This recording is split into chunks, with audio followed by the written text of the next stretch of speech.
Hi everyone, in today's video I just want to go over the process that I am using to make this simple clamp rack. All it really requires, other than having some pipe clamps, is tees, some EMT conduit, and then some scrap pieces of wood. So I had a client reach out that wanted me to make them 50 engraved cutting boards, and to do that most effectively I wanted to have some sort of clamp rack or clamp jig to clamp them all up. And at first I started something like this, and it's a flat piece of MDF that has plywood to resist bending, and my plan was to use just bolts. And I thought in my head that using bolts would be a little bit faster, turning with a drill rather than by hand with the clamps. And I realized that this design especially was not strong enough to resist the fence from rotating. And I had built a beefed up version and did a test cutting board, and you can see here that even adding on a bunch of solid, and I have like 18 screws in there, that it still came undone and got a little bit bowed and ripped out like 20 screws just because of that immense force on there. And I also realized doing that glue up that using a drill doesn't save that much time compared to turning a couple of hand wheels. And the other issue you run into too is you can't really tell with the drill how much force you're applying, and when doing a glue up you really don't want to overdo it with too much pressure or of course too little pressure. And I feel like with these clamps you do get a good feedback on what's going on. So let's get into making these. So the only part I'm actually making for this is these little blocks that screw to the wall and hold my EMT conduit. I've seen a couple people do different designs, but I kind of wanted to go for what was the simplest and easiest. And the premise is you want to be able to put that EMT through, and then your T's right on there and allow you to still move and adjust the clamps. So essentially all it is a small block of wood with a through hole, and then just some holes that I did to screw it on. So for sketching this out, I went with 3-inch blocks, and my piece here is around 2.5 inches. This little offcut. And I'm making 6 blocks here, and rather than having to account for the kerf of the saw, I'm going to make my first mark at 1 and put an X to signify I'm cutting at this side, and then jump to 4, do the same thing, and every 3 inches. And essentially because of this, each one of my pieces will include the saw kerf, so they'll be a little bit less than 3 inches, but that really won't matter. But it saves me having to cut, measure by having all my pieces lack that saw kerf. So I'll just go through, I already have 2 made, so I'll make 4 for this. And that's all my cuts. And then I made all of my holes right in the middle of these pieces, so I'll go ahead and do some math. But keeping it in the middle makes it very simple.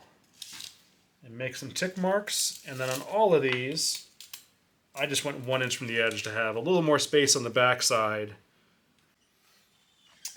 And then just so I'm not having to drill on small pieces, I'm going to go ahead and drill these holes. I'm using 3/4 inch pipe clamps, and the conduit that fits well in the T's is 1/2 inch EMT. You could always find another scrap of something, or really probably even use wood dowels would probably be more than sufficient. But these require a 3/4 inch hole, and these don't need to be cleaned, so I'm just using a bog standard spade bit here just to get it done.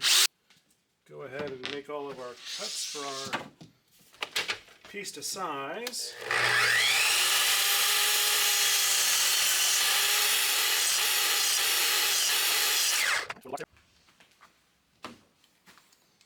Alright, and then I am going to be pre-drilling all of these just because they are on the edge. And the nice thing too is I have that X still there, so I can use that to orient them when I attach them all the same direction, because they all might not be the exact same, so it's good to have that mark to know what you're doing.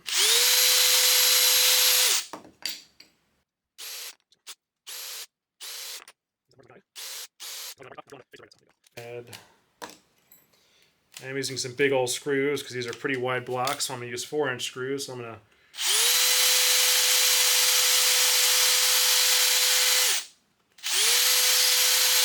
increase the size of my pre-drill without drilling into my hand.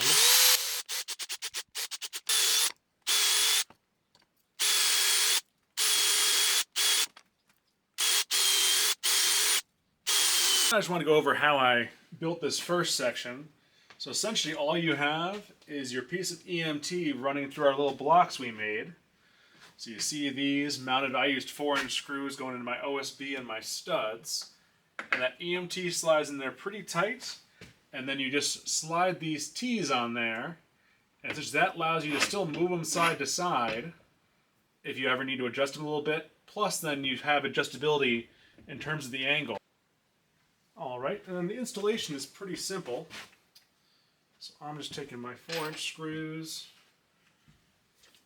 Usually get them started when they're out here and attached to the wall.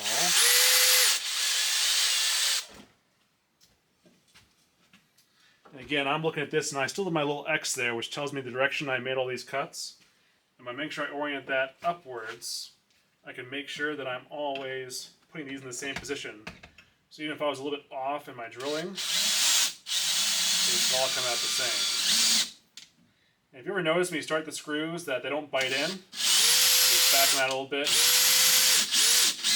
start them again. That'll make sure you hopefully don't split your material too badly.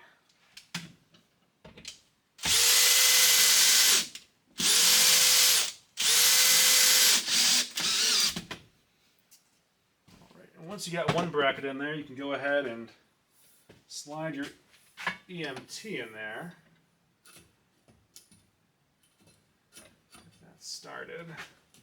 And I did it the hard way and decided to do the top row first and not the bottom row, but I'll make judgment and error. And the way I did this is just starting off by sliding on. I put 4 crosses in between. Depending on what you glue up, you might need a lot less clamps than this.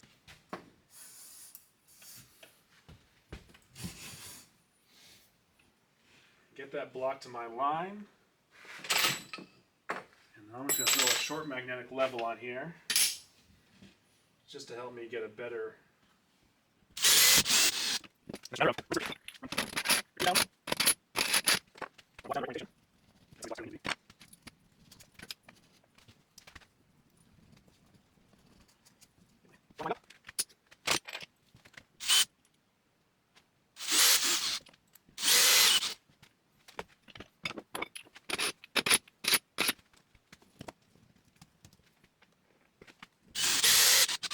Alright, so that's how I'm doing this quick and dirty clamp rack. It is pretty strong, even only with those 3/4 inch pieces. I can yank in that pretty hard, and I'm not going to rip it out of the wall, but holds it pretty well, and for the amount of wood on here for my cutting board, it's totally fine. But again, if you want to upgrade it, do bigger mounting blocks, or anything heavier duty, add more mounting blocks. You just got to make sure that when you do that, you're going to have to impact where you leave these. And there are probably other designs that you could do that would not cause you to have these stuck in place, but it really depends on what you're making, if that's going to be a big deal.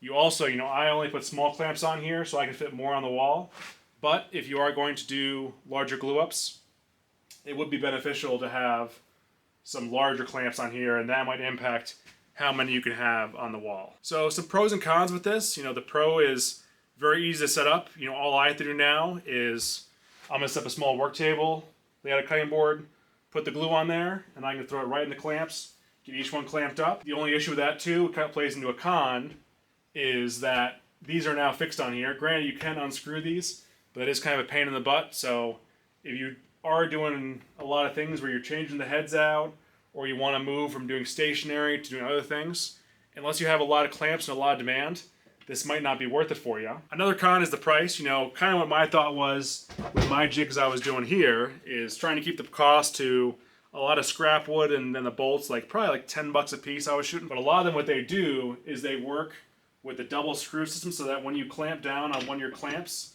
it actually applies pressure from both sides, which can get you a better glue up. That is the only problem with these, is that the way it's designed, you only get pressure from one side. I found that's not a big deal just doing cutting boards, but if you are doing big panels, that might be an issue to you. And if you're doing that too, another option is you might want to exclude 2 of these clamps and just put 2 on this rack. And then you can always go ahead and once your panel's in here, you can very easily take another clamp. I'll just take a piece of black pipe as an example. You know, if one of these wasn't here, you could very easily get your panel in here and then throw a clamp on top pretty easily too. One other thing that I don't have on here yet that I do want to add is that some way, kind of my idea is that once I have a cutting board in here, I do want to have some way to lift these up and out of the way. So once I get the rest of my sheathing up on here and get some more insulation in, I think my idea is going to have some sort of pulley that I can run across here and just tie a rope to 4 at once and lift them all up and out of the way, and it's going to be easier access to the ones that lie below. But that's a pretty minor gripe. And that goes another pro too, which I know when you're doing a lot of glue ups, a lot of cutting boards, it doesn't seem that heavy, but a cutting board plus 4 or 5 clamps is pretty large, pretty awkward to deal with, and also a little heavy, not terribly, but if you're moving around 8 or 10 of those, they do take up a lot of space in the shop and are kind of awkward, and you do have to move them around a lot. And that's kind of the big advantage of these, is having these in one spot. You're not having to take them off, you know, glue them up on a table, get them clamped, move it out of the way to somewhere else, and repeat. Keeps it all in one spot. You're not having to move the clamps at all. All you're having to move is just the cutting boards themselves and the pieces of wood, which I think is the biggest advantage here. In addition to saving time, just not having to move the clamps and get all of it prepped too. It's already all ready to go. Hope you found this video informative. I'll be doing more in the future. And any questions, please let me know. Thanks. Bye.